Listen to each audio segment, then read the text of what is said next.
Lep pozdrav vsem skupaj.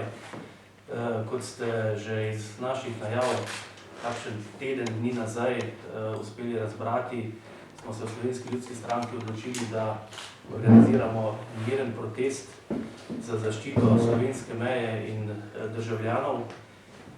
Dejstvo je, da v Slovenski ljudski stranki že od 11. septembra lanskega leta opozarjamo na nevzdržne razmere, ki so v državi Sloveniji in v Evropski uniji kot celota v zvezi z situacijo migrantske krize. Mi smo že takrat napovedali in opozorili, tudi slovensko javnost, našo vlado, da je potrebno na tem vprašanju odgovorno ravnati. Z obžalovanjem ugotavljam, da žal se vse naše napovedi v tem času tudi uresničujejo. Evropa zapira svoje nacionalne meje, v Sloveniji je nevarnost, da se zgodi tako imenovani žep.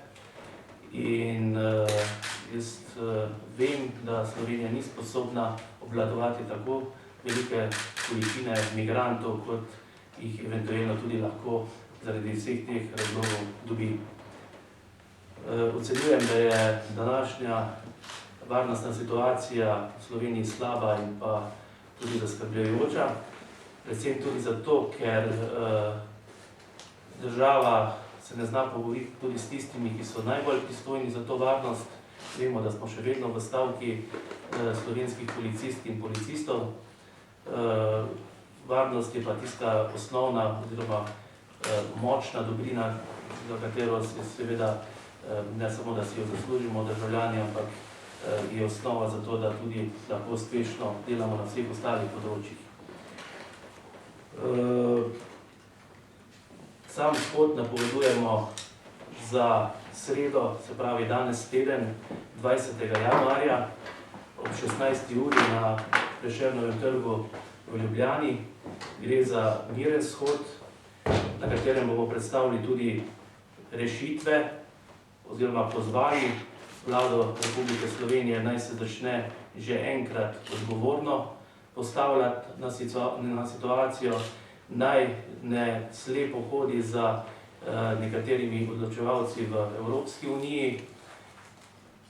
Mi res, da smo majhen narod, ampak smo v družbi evropskih narodov enakopraven narod in je treba seveda tudi znati, po domače povedano, kdaj v Evropi udariti tudi po mizi, pravočasno opozarjati, ker je seveda zdaj že jasno dejstvo, da je Evropa tukaj padla na izpitu, da nismo znali zavarovati svoje zunanje šengenske meje, da smo sodelovali pri tako rekoč tihotapljenju množice migrantov, ki niso samo begunci v Evropsko unijo, da se soočamo z žal nevzdržnimi posledicami v sami Evropi. Opozarjam na zadnje dogodke, ki se dogajajo. Žalostjo ugotavljam tudi, da se marsikakšna zadeva skušala skriti pod preprogo, da smo nekaj dni po dogodkih izvedeli in potem srečujemo zadeve, se začnejo odvijati. Govorimo o teh množičnih posilstvih, ki je pa nevzdržno ravnanje za evropske vrednote in splošno človeške vrednote, če na kratko povem. Mislim, da je Angela Merkel, jaz sem takrat v začetku že povedal, da je nasedla kapitalu s tistim povabilom, destabilizirala Evropo, da je že zdaj jasna tudi njena velika zgodovinska odgovornost. Slepo sledenje sicer največjemu narodu, ki bi lahko svojo delovno silo poiskal v Evropi. Večkrat pozabimo na svoje lastne državljane, naše ljudi, naše brezposelne in brezposelne ljudi v Grčiji. Veste, da smo reševali grško krizo, kar se tiče financ, pa Španije, pa ostalih evropskih držav. 24 milijonov brezposelnih je v Evropi, čez 100 tisoč v Sloveniji. Pa ne govorim, da bi Nemčija oziroma da bi naši državljani morali hoditi na delo v Nemčijo, če je takšna potreba po delovni sili, ampak bi to močno nemško gospodarstvo lahko odpirali delovna mesta po celi Evropi in s tem pokazali svojo kohezivno vlogo. Verjetno in neverjetno, prav gotovo je tudi čas, da se bo prevetrila oziroma spisala kakšna nova pogodba o Evropski uniji z kakšnimi državnimi funkcijami. Dejstvo je, da če nima neke skupne obrambe oziroma nekih državotvornih funkcij, zadeva ne funkcionira in se je prav gotovo pokazala v tej migrantski krizi.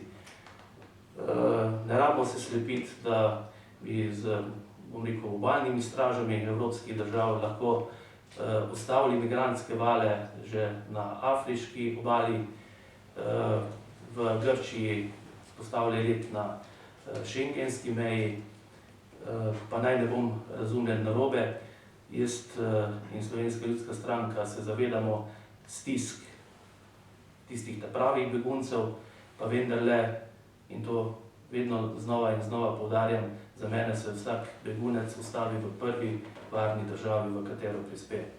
Tako da, če strnem, vabimo vse posameznike, ki se ne strinjajo s trenutnimi neuspešnimi poskusi reševanja migrantske krize in njenih posledic, da svojo udeležbo na mirnem shodu opozorijo Vlado Republike Slovenije na to, da je čas za korenite ukrepe, ki bodo pomagali preprečiti, da bi val nasilja in terorizma dosegel in prizadel tudi Slovenijo.